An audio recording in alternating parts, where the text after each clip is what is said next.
So I was invited to speak on Harriet Jacobs in Cambridge several months ago, and I felt that it would be the perfect opportunity to bring to this forum additional voices, the voices of my collaborator, Alyssa Napier, and the voices of students in our class, Lilah Brown and Kyra March, to talk about much of the work that we have done together in a collaborative fashion on Harriet Jacobs, as well as other Black women activists in 19th century Cambridge.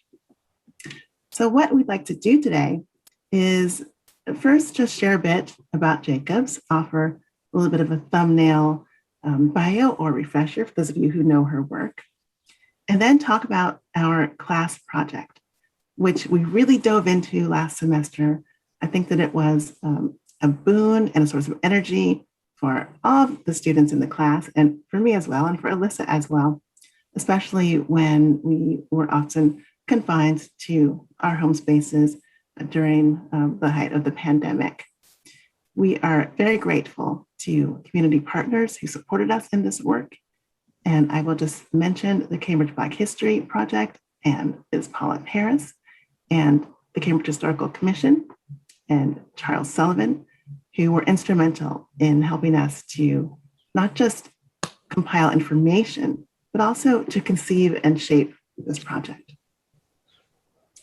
So first, a little bit about Harriet Jacobs. Harriet Jacobs was a woman who was born into enslavement in the early 1800s, around 1813 in Edenton, North Carolina. And as a young teen, she experienced the incredibly wrenching situation of being forced into the home of a new owner who subjected her to verbal, psychological, and physical abuse, as well as persistent sexual harassment. Harriet Jacobs made a number of very tough decisions as a teenager and as a young woman in an effort to try to wrest some control back over her life. And after she became a mother, she was determined to free her children from enslavement so that they, and especially her daughter, Louisa Matilda, would not experience the kind of subjugation and the kind of harm and damage that she experienced as an enslaved girl. So Harriet Jacobs ingeniously crafted a way to break the bonds of her captivity. And she ended up moving to the North, living in a number of different places. And I won't say much more about that because we're going to hear later from the other panelists about her time in the North. What I will say is that we know much of these details about Harriet Jacobs' life, in large part because she told us. She crafted an incredibly thought-provoking narrative about her experiences as an enslaved woman. And that's a very particular kind of experience, a gendered experience that she details in her memoir. And in this work of literary expose, published in 1861, Harriet Jacobs also lays out what will end up being a very formative idea in Black feminist theory and Black feminist thought, and even in feminist thought more largely defined. Jacobs writes about, in a detailed way and in a complex way, how being a woman was compounded by being a Black woman, was compounded by being a woman held in bondage, and how all of these intersecting aspects of her position shaped a particular kind of constraint around her life. She named this matrix of domination. She named this intersectionality that distinguished the experiences of enslaved girls and women from free girls and women living in the same time. We also know a good deal about her life because of the incredible detective work conducted by Jean Fagan Yellen, a literary historian who went back to the archives and uncovered numerous bits and pieces, which helped scholars to see that Jacobs' narrative, which had been discounted as fiction, was actually authentic, was actually the documented story of an enslaved girl who was able to free herself through her ingenious manipulation of not only a relationship, not only her environment, but also the written word. I first read Harriet Jacobs' memoir when I was in college many years ago here in Cambridge, and it is the text that set me on my current trajectory of wanting to study the history of slavery, the history of African American women, Native American women, women inclusive of many different identities and backgrounds. But when I was in college, Harriet Jacobs' house in Cambridge was not yet marked. So I didn't even know that I was going to school just blocks away from the place where she had lived. It wasn't until a few years after that that the Cambridge Black Trailblazers Project, or an early iteration of that project, began to identify and to mark Black historic sites in Cambridge, which has been an incredibly important contribution to this city, to this community, and to the history of Black women and African Americans more generally. So I'm going to stop there and hand it over to Alyssa Napier, who is going to share more about our class project over the last semester. Thank you, Tiya. And thank you again to History Cambridge for having us, and for everyone who has come for showing interest in our work. I'm very proud of the work that our class and our students have done over the last semester, so I feel it's great that we get to show it off to you a little bit. So I was the teaching fellow for the Abolitionist Women in Their Worlds course this spring. And I want to give a little background on the course and our project to give a little context for the work that Kyra and Lilah will share, two of our students from the course. So in our course, we explored the lives of 19th century women, both Black and white, enslaved and free, distinguished authors, and women who were illiterate. We asked questions like, how does a woman become a change agent in a historical moment when she lacks the right to vote? Or even more fundamentally, for some of the women that we studied, lacks the right of ownership over her own person. We brought in guest speakers such as Jan Turnquist, the executive director of the Orchard House, where Louisa May Alcott wrote and set Little Women. And we engaged with a variety of media, both from traditional standard historical texts to works of fiction, film, and even cookbooks. We also asked questions about the field of digital public history, including who do we consider to be the public? What does accessibility look like in digital spaces? How do we make projects that are sustainable?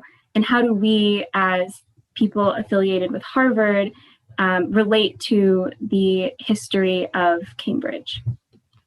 Our course was an engaged scholarship course, which meant that our class project was in collaboration with a local organization. And we had the pleasure and honor of collaborating with the Cambridge Black History Project, a group that, in their own words, illuminates the contributions of Black citizens to the history of Cambridge and makes that history more inclusive and accessible to all. We primarily worked with a member of the Black History Project, Ms. Paula Paris, and the Black History Project really liked the idea of a walking tour as a way to get the public engaged in this history. So in looking for platforms to host our walking tour, we came upon the Clio platform. So for those of you not familiar with Clio, it's a platform that allows members of the public, though mostly this would be students, teachers, and museums, to develop, share, and access information about particular historical sites.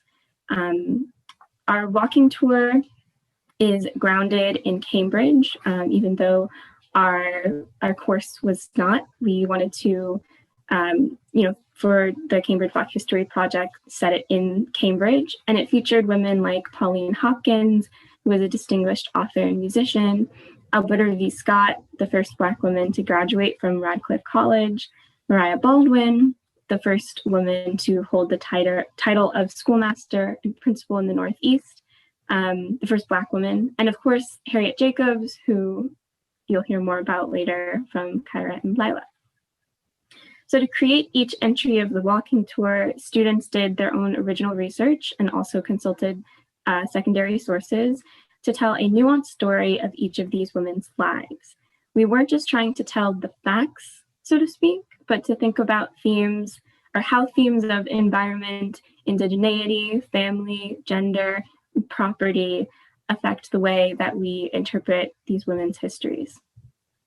So now I'm going to share my screen to show you a little bit of what it looks like on the Clio platform and some of the great work that these students produced. Let's see. Here we go. Can I get some confirmation that folks can see my screen? Okay, great. So this is an example of one of the entries. This is the Mariah Baldwin School, who, as I mentioned, was a prominent Black woman educator. So these are, you can sort of see the features of Clio, includes text-to-speech audio for accessibility reasons, and also for this particular entry, our students uploaded their own narration of the entry. So uploading your own audio is also a feature. Google Maps is used to bring the user virtually into the space. And this is actually the Mariah Baldwin School. And then you can also upload images as well. So you can see a picture of the Baldwin School today and Mariah Baldwin herself. And then each entry has a backstory portion, which tells the story of the historical figure as well as their historical significance. So our students focused on Mariah Baldwin, both as an educator, but also as a member of the community.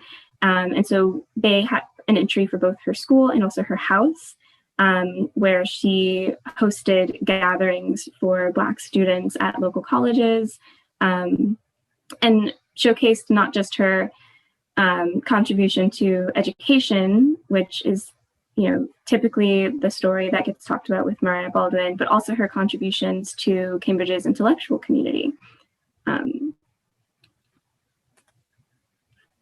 So our walking tour is not yet published, although once it is, we will share that information with History Cambridge, who will hopefully share it with their members. But we are really excited about our contribution to Cambridge Public History. And I'll put a link to Clio writ large in the chat for folks who are interested. But now I will hand it over to Kyra and Lilah. So first, Kyra is going to showcase some digital history work that she didn't do for our course, but it provides context for Harriet Jacobs' story in what I think is a very engaging and interesting way. And then Lilah will talk more about the research that both she and Kyra did for our course that informed the Clio entry that they created for us. Take it away, Kyra. Thank you, Alyssa. Hello, everyone. It's so great to be with you all this evening. As Beth said, my name is Kyra, and I am a senior at the college. And let me go ahead and share my screen with you all. Can everyone see my screen? Okay, hold on one second. Okay. Everyone can see it? Okay. So as Professor Miles mentioned, Harriet Jacobs' path to freedom was ingenious. And if for people who have read her narrative, you may think, oh, you may understand how lengthy and how troubling it could have been at different times, but I really created this story map in order to emphasize the length of her journey, and all that she had to endure, the different spaces and places that she had to confine herself within in order to become a freed woman legally. And so I won't go into all of the details of the story map because it's quite lengthy, but I will make sure that I focus on particular themes such as her family and how her family impacted her decisions, and also the different individuals who helped her achieve freedom. And so, like Professor Miles mentioned, Harriet Jacobs was born in Edenton as she was enslaved, and she was an author and abolitionist and relief worker. And so she decided to flee slavery, particularly because her children were threatened to be broke in by her master, Dr. James Norcom, who was the individual who was assaulting her sexually and physically. And so she decided that she would escape her master's son's plantation. And this was on Auburn Plantation. And so this plantation was 6 miles away from Dr. Norcom's home. And so, like I said, when she discovers that her children are going to be sent away, she jumps out of the window of James Norcom Jr.'s home. She says a prayer, and then she flees to her grandmother's home. So there's a $100 reward out for Jacobs' capture. And when she gets on her way to her grandmother's home, her grandmother is Molly Horniblow, who is a freed woman in Edenton. She has to go through a lot of different steps before she gets there. So she goes to an anonymous shelter. And when she's afraid that she's been found at this location, she then hides in a thicket of bushes for 2 hours. And in this thicket of bushes, she's bitten by a snake. And so then she has to return to her anonymous location to have this wound treated. And, individuals in Jacobs's family, out of fear for her safety, are asking for her to return back to Dr. James Norcom's plantation. But Jacobs's motto was, "Give me liberty or give me death" in this situation. And so then she goes to the nearby home of Martha Hoskins Rumbo Blount. And this woman was a slave owner herself. However, Jacobs notes that Martha treated her enslaved people kindly and would never allow them to be sold. And so, just for visual sake, this is her grandmother's home, and then this is Martha Hoskins' home. So you can see how close to one another they were. And so her friend, who she refers to as Betty in the story, hides her in the house. And even though she's in pain due to the snake bite, and she's hiding in a small room upstairs. And then Dr. Norcom makes up a lie and says, "Oh, I know where Harriet is. I'm going to go find her." And so then Betty has to hide Jacobs underneath the plank of the kitchen floor. So you can just imagine what this experience is like. You have a snake bite, you're already stressed out about being captured, and then you're hiding in these difficult spaces. So then after this passes over, she then goes back to her former hiding space in the upstairs room of Martha's home. But then a curious enslaved woman, who she refers to as Jenny, attempts to enter the room that Jacobs is in. So then, out of fear of being captured once again, Jacobs disguises herself as a sailor and has to perform the actions that her and Betty believe a sailor would perform. And she meets a man named Peter, an enslaved man named Peter, at the wharf. And her next destination is Snaky Swamp, which is a common destination for enslaved people to hide on their journey. And she's going from hiding in a thicket of bushes and getting bitten by a snake to now she's in a swamp that's known for its snakes and mosquitoes and all these different things. And so she's hiding in this swamp, and she's going through a lot of physical trauma. She catches a fever She suffers from nausea and a headache because Peter is trying to ward off the mosquitoes with tobacco. And so her and Peter decide that it's best for her to return once again to her grandmother's house. And even though Jacob successfully gets through this period in the swamp, not everyone did. And so this is a newspaper clipping that discusses how five runaway enslaved people were trying to hide in the swamp, and only one man was able to successfully escape, but he did escape with a wound. And so next she's in her grandmother's house, and this is where many of you may know the loophole of retreat, the garret that she is in. And this garret was approximately 9 feet long, 7 feet wide, and 3 feet high. And so basically in this space, she has a bed. She, tries to make time to move around when she can, and she makes a peephole to see her children. She has 2 children, Joseph and Louisa, who she has with another white man in Edenton named Samuel Treadwell Sawyer. But in this space, there's little light. There are rats and mice. She says that she suffered for air even more than for light in this space. There are red insects that are causing her skin to burn. When it's hot, it's extremely hot for her. When it's cold, she's extremely cold. She really suffers from a lot of physical and psychological harm from staying in this space. And this is a mock garret for individuals to see a visual image of what that may have been like. And here are a few quotes that she has from this space, but the first one that I'll just share is, she says, "It seemed horrible to sit or lie in a cramped position day after day without one gleam of light. Yet I would have chosen this rather than my lot as a slave, though white people considered it an easy one." So that's just provides an example of her feelings and her emotions within this space.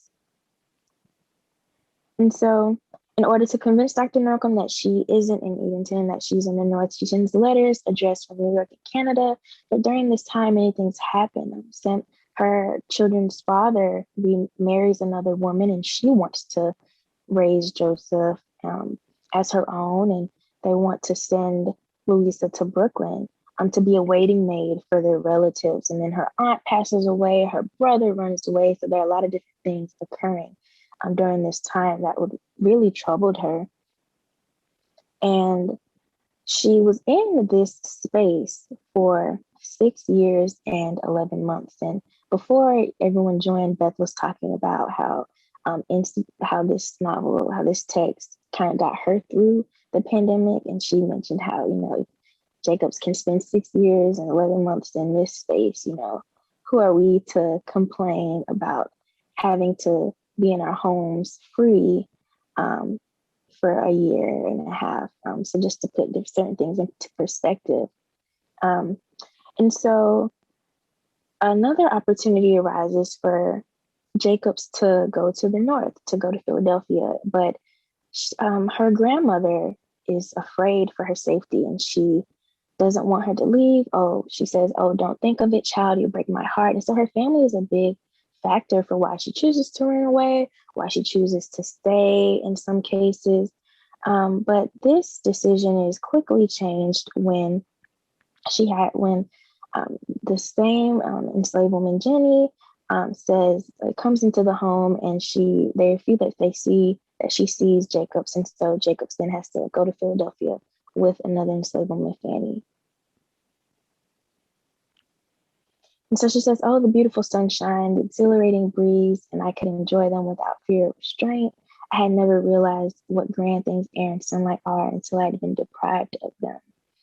And so they go to Philadelphia, and they meet a reverend who tells her that people may look at her with contempt for telling her story. And so she kind of takes this same sentiment with her along her journey. and she's very hesitant to talk to people about her experiences. And so they go to different places. They go visit those to see the work of an African American artist, and then they're taken to Sullivan Street boarding house in New York City.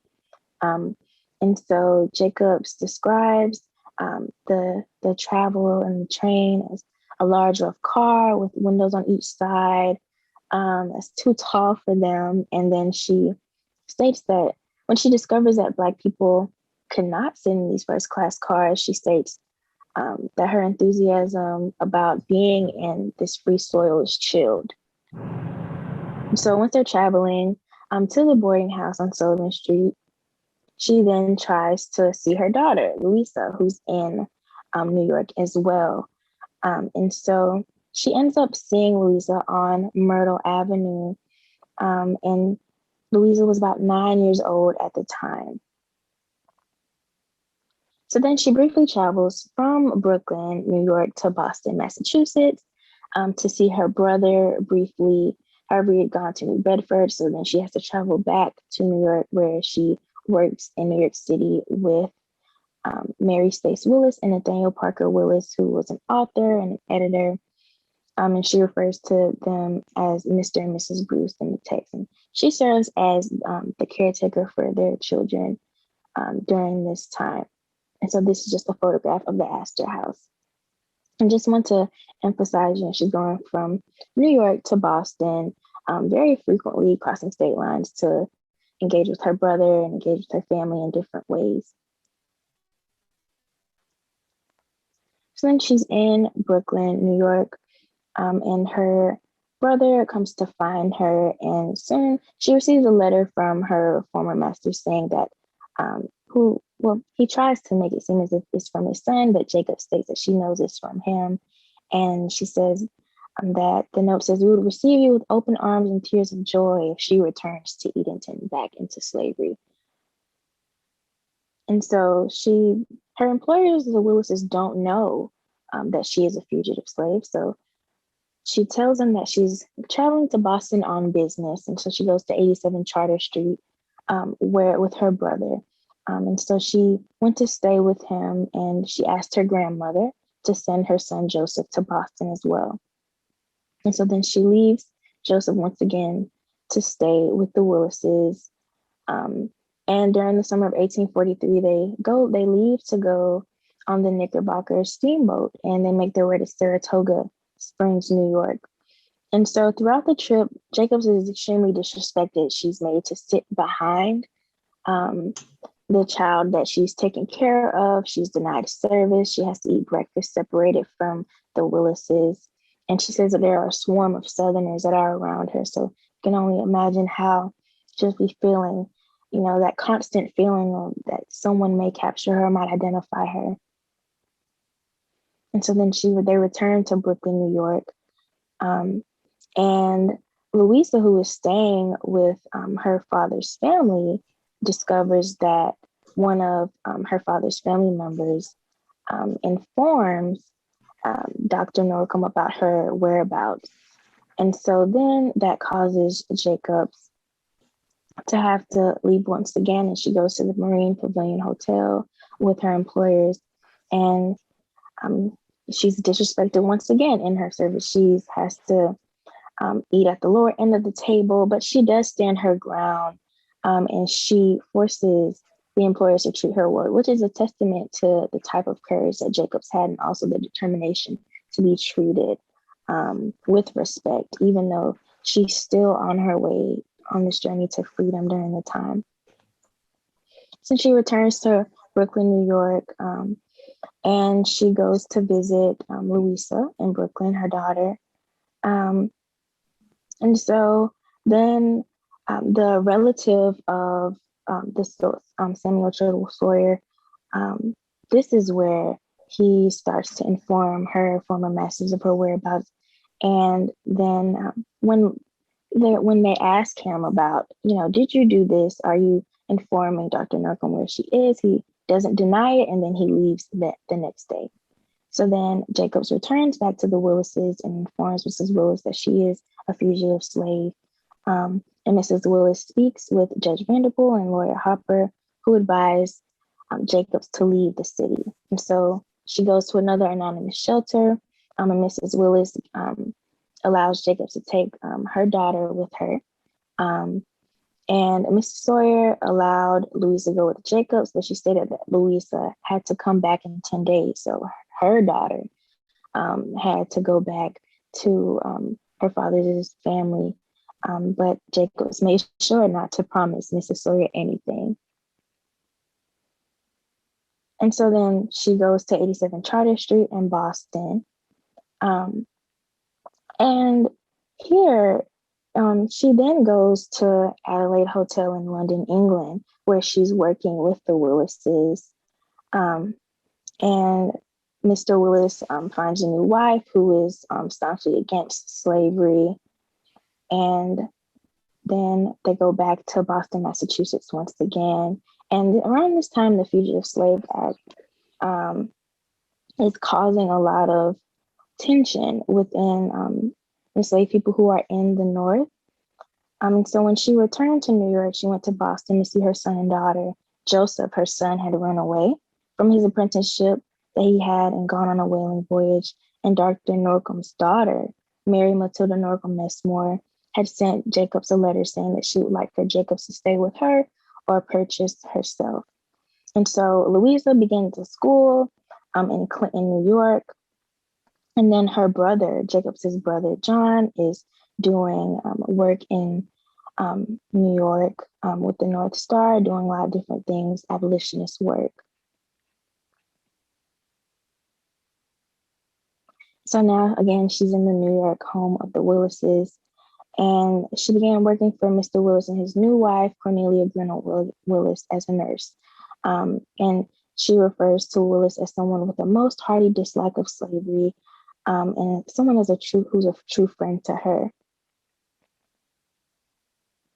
And so during the spring of 1851, Jacobs is informed once again that Dr. Norcom is planning to capture her, and he had knowledge of her location and even the wardrobe of her and Mrs. Willis's children. And so Jacobs informed Mrs. Willis and Mr. Willis of this issue, and they send her again with her daughter to stay in New Bedford with her parents and then to their country house. And so lastly, in New York, she's in New York once again, and one Sunday morning, after forgetting to check the New York Evening Express the night before, Jacobs sees that her mistress's husband, Daniel Messmore, is in the area at the Taylor Hotel. And so Jacobs is once again sent away to an anonymous shelter, and then she's sent to New Bedford to hide again with her parents. But then the Mrs. Willis decides that Jacobs just needs to become free, and so she buys her freedom. And Jacobs is against this, but she buys her freedom anyway. And after 17 years of running, Jacobs is finally freed with her children, Joseph and Louisa, with this purchase. And the purchase was $300. And so that is the end of her journey to freedom. However, Jacobs does a lot of relief work in Savannah and Cambridge and a lot of different places, which you will hear about with Lilah. And so I hope you all enjoyed the story map and have gotten a better sense and understanding of Jacobs's lengthy journey and strenuous journey and the different factors and the different individuals who played a part. So with that, I'll pass it on to Lilah. Thank you so much, Kyra. That was excellent. And thank you, Alyssa and Tiya, for introducing our project and Jacob's history so well. It's really a pleasure to be with all of you today and to be talking about sort of what happened after Jacob's narrative, after the Civil War, which is a period of her life that is sort of relegated to obscurity most of the time. So I'd like to start just by talking about what happened, what made her move to Boston and then later to Cambridge.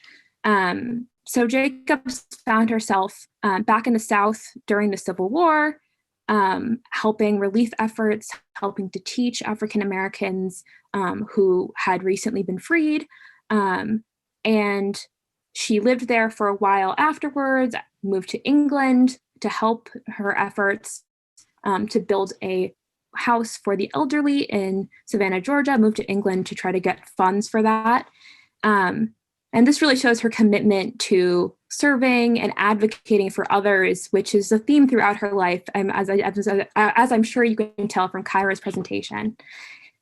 She moved to Boston because the Ku Klux Klan was threatening people in North Carolina. And so the terror that we hear described in her early life, living in the garret, suffering in that way, continued on. And I think that's something that should be acknowledged, that, the journey didn't end for her, and the threats and the terror did not end for Black women, even after they were freed. So she moved to Boston, where she already had connections, as Kyra said, from living there previously, and began work for the New England Women's Club, which was a group of white women's reformers, including her former employer, Cornelia Grinnell Willis. And this group sought to help mothers and children in need, help women find work in this post-Civil War period. And it also hosted lectures by a variety of white intellectuals, such as Henry James, Ralph Waldo Emerson, as well as some Black intellectuals, including Jacob's friend, William Craft, who was a noted abolitionist and was also formerly enslaved. But Boston wasn't where Jacobs ended up. She moved to Cambridge in 1868. And why did she make this change? Well, Cambridge was changing too. Cambridge now had a African-American population of about 12%, which was a big change from a couple of decades beforehand. The reason they saw an influx of African-Americans in Cambridge during this time was because of a boycott of segregated schools in Boston. And so we see a flood of African-Americans coming in over the course of the 40s and 50s up into the 1860s when Jacobs moved there. So there were also a lot of other African-Americans who had published notable slave narratives, like William Wells Brown, and even institutions like Harvard were beginning to change, admittedly, very slightly and very slowly. But they admitted a Black man, Richard T. Greener, after years of dismissing Black students and reacting to racial protests by white students against the Black students who were attending Harvard. So Cambridge felt like it was a hub of activism from both white women and Black men. But where do women of color fit into this picture? That's something we don't really know. We don't know how Harriet Jacobs ended up interacting with a lot of the prominent political activist groups of her time. But we do know that this environment of political activism was all around her. To give you a feel of this, in 1869, when the 15th Amendment passed, there was a march of 200 people, both Black and white, on Harvard Street to celebrate this momentous occasion. So, of course, Harriet Jacobs would have had this sort of fervor of political activity around her, and we know from what Kyra has talked about how active she was in trying to help others, as well as her own family throughout her life. So Jacobs moved into a 2-story house at 10 Trowbridge Street with her daughter Louisa, which biographer Fagan Yellen describes as the pleasant 2-storied frame house, which boasted a pediment, a projecting gable, and a comfortable porch where her boarders could relax after dinner. So this was a lovely house.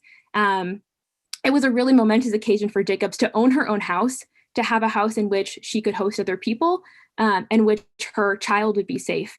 And she lived there with Louisa, 3 servants, and a mixed-race boy named Joseph Pierce, who she actually took in and took care of as well, alongside many boarders who were Harvard faculty.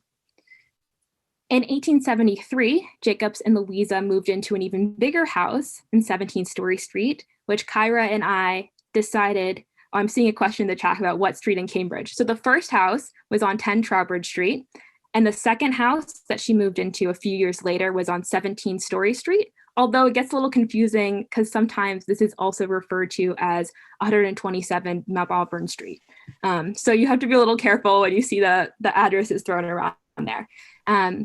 So the second house on Story Street was even bigger, even grander, an amazing draw for her tenants, had Greek Revival pillars, a new mansard roof, and graceful mahogany banister curving up 3 flights of stairs. Also notable about this house was that it was a few houses down from Mary Walker. Mary Walker is another woman who we learned about in this class who also escaped from slavery, was also from North Carolina, and also struggled to reunite with her family and her children. So Jacobs and Walker immediately had a connection, and their families were very close. And so one of the things we've talked a lot about in the class is the intersections between these women's lives. I think it's easy to sometimes see them as, living these very separate lives, but really, they were walking in the same spaces, if not actively interacting with each other. And I think that's something that the walking tour really pulls together well. So Walker and Jacobs housed many of the same Harvard faculty members, including philosopher and mathematician Chauncey Wright, who actually passed at Mary Walker's house, and Henry James was by his side when he died. So there was, a host of white intelligentsia who were staying at these houses, contributing their ideas, and actively staying at Jacobs' house because they wanted to be at a table full of intellectual superiority, people who talked about ideas and wanted to learn more. And it seems like Jacobs curated that sort of environment at her houses. Another notable member, boarder at her house, was Dean Christopher Langdale, who actually boarded at Trowbridge Street and then also at Story Street, moving with her to continue to board there. He was really notable for introducing case method as a means of study at the law school. And in 1873, he was essential in matriculating Archibald Henry Grimke, the second African-American graduate of Harvard Law School, and the half-brother of noted abolitionists Sarah and Angela Grimke, and a friend of Jacobs.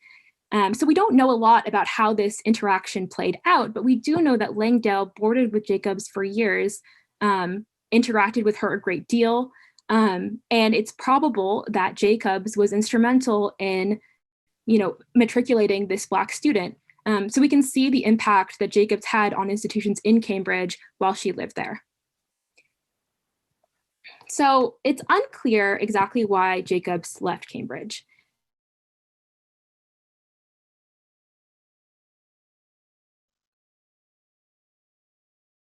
Years later. And we actually see, sorry, my internet is announcing it's unstable, so I hope I'm not cutting out for anyone. Her brother moved there, died unexpectedly, and was buried in Mount Auburn Cemetery. But she and Louisa stayed on for a few years afterwards. We don't really know why she left Cambridge, but it might be because Louisa wanted to become a teacher and found that there were not educational opportunities and professional opportunities for her in Cambridge. It's hard to think about given the fact that there were so many intellectual opportunities for white men at the time. All of the boarders who were staying with Jacobs, had the opportunity to teach, to be students, and yet Louisa couldn't find that there in Cambridge. So I think that's a really powerful juxtaposition to draw. And Jacobs cared so deeply about Louisa that she was willing to give up the life that she's created for herself in Cambridge with these boarding houses, being a staple of the community, being a known person who, was connected to all of these different individuals, to move to DC to seek opportunity for Louisa. So we don't know exactly why she left, but her boarding house closed in April 1875. And shortly after, she and Louisa moved to Washington, DC, where they started a new boarding house, which continued to attract a variety of intellectual and influential guests. And in her later period of life, Jacobs provided meals and assistance to the poor and struggling families in her Black community in Washington, D.C. And although she died in D.C., she was buried in Mount Auburn Cemetery in Cambridge, where Louisa was also buried. And I'd like to show a few pictures that we included in our tour, just to give you an idea of what the Story Street house looks like now. So let me share my screen.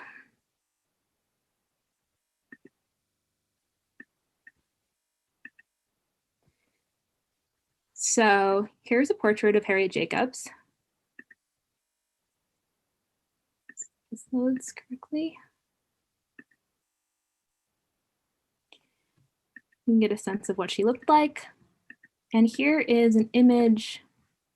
Sorry, my internet is being very slow. Here is an image of what the Story Street house looks like today. It's in pretty bad condition, and it's a house that I've walked by many times in Harvard Square and not known I was walking by it. So I'm very excited that its plaque is getting an update soon.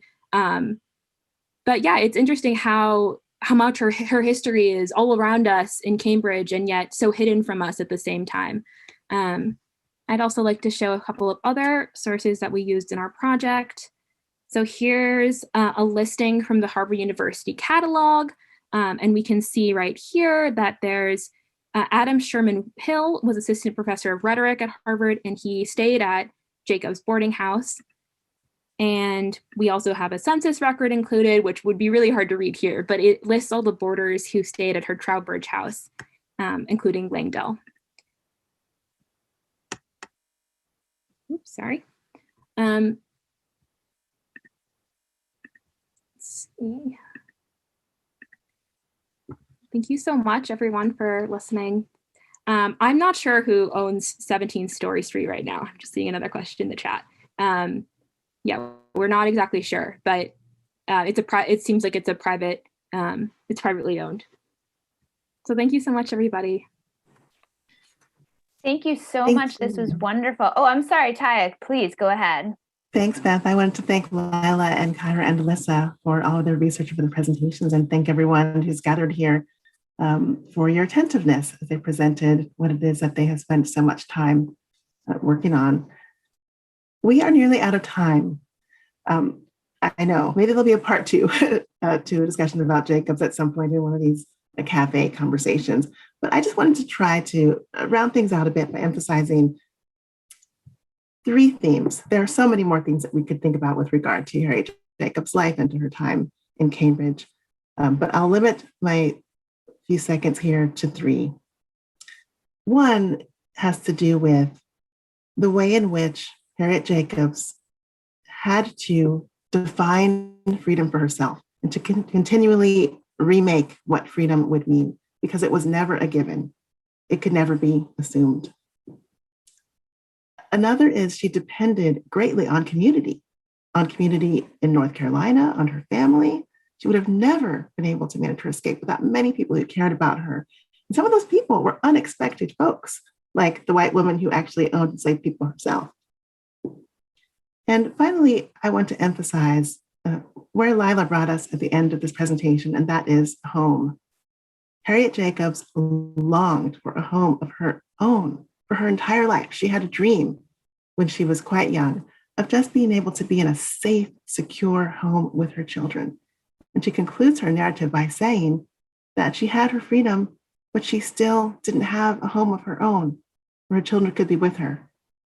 It was actually in Cambridge, right here, where Jacobs finally realized that dream, where she had a home of her own, where she could be with her family, and she could also welcome other people in and help to shape a larger extended family.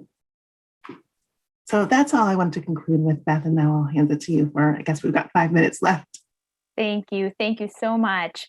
We have many, many accolades in the chat. I hope you all are seeing them because they're just really, everyone's so excited and thrilled about this presentation. We have a question, which is, do we know about Jacobs' religion? Was she a member of a church?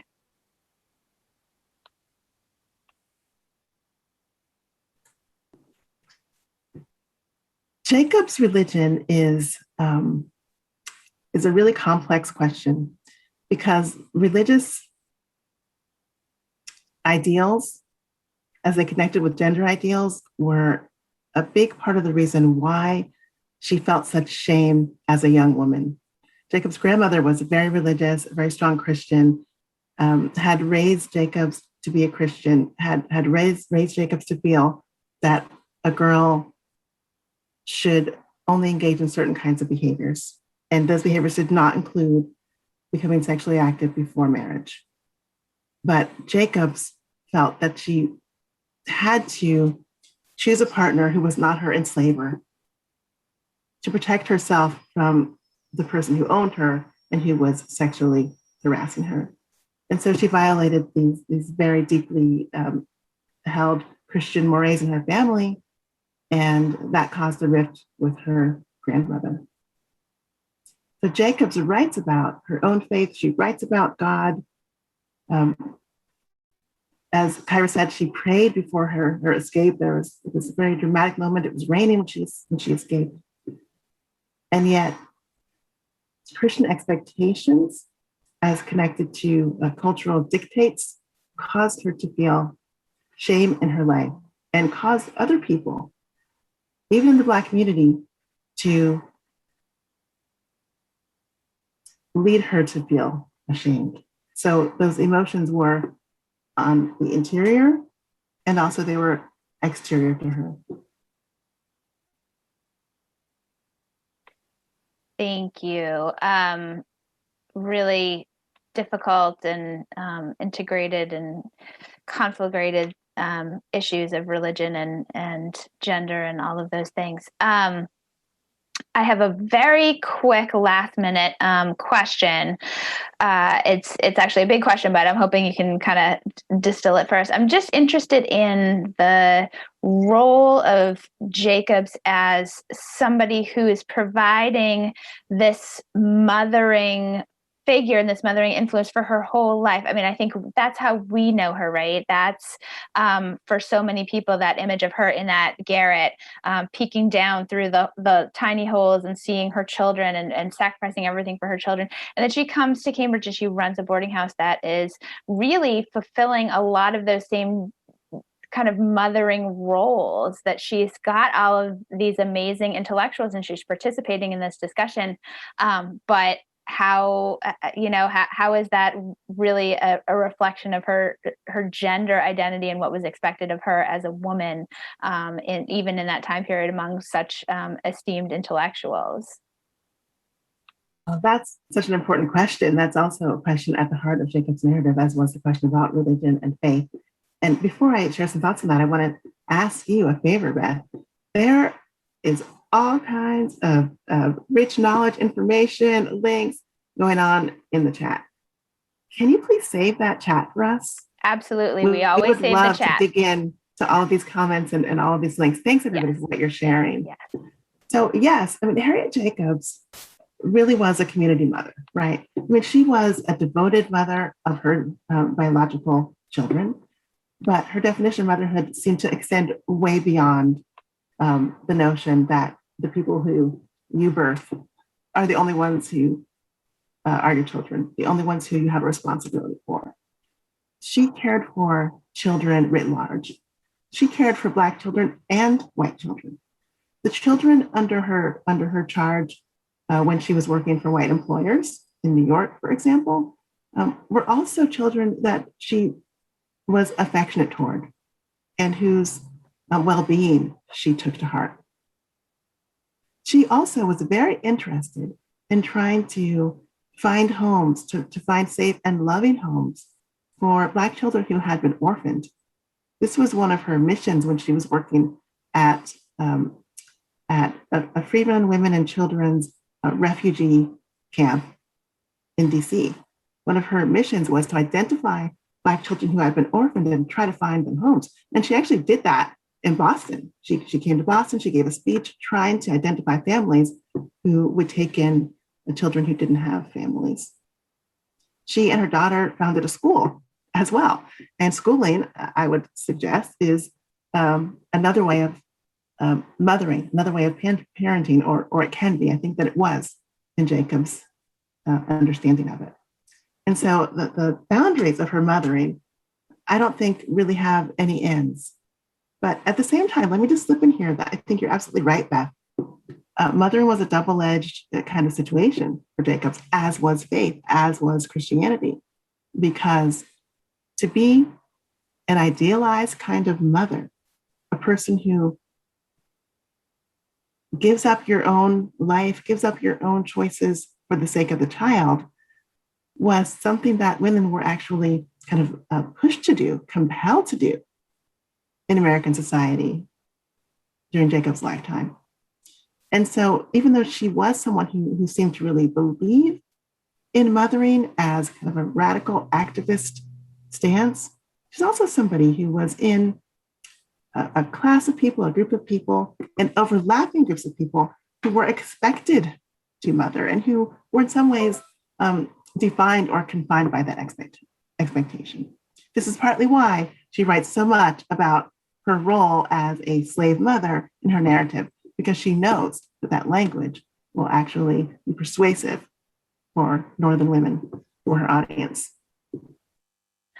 Well, thank you so much. We have reached the end of our hour. That just flew by for me, and I'm sure it did for you all as well. I have saved the chat. I will be sending out the survey tomorrow. We would love your feedback, and also I will be sending a link to the recording, and we'll have the chat with all of those resources for everybody. So I just want to thank you all so much, Dr. Miles, Kyra, and Lilah, and Alyssa. Thank you all for sharing your experience and your hard work with us, and we're just thrilled to have had you. And I hope this gives the beginning of an ongoing conversation about these really important issues in Cambridge history. So thank you all, and thank you all for coming. And we look forward to seeing you at our next History Cafe, which will be on June 9th. So thank you all so much, and take care. Have a good evening. Thanks, everyone.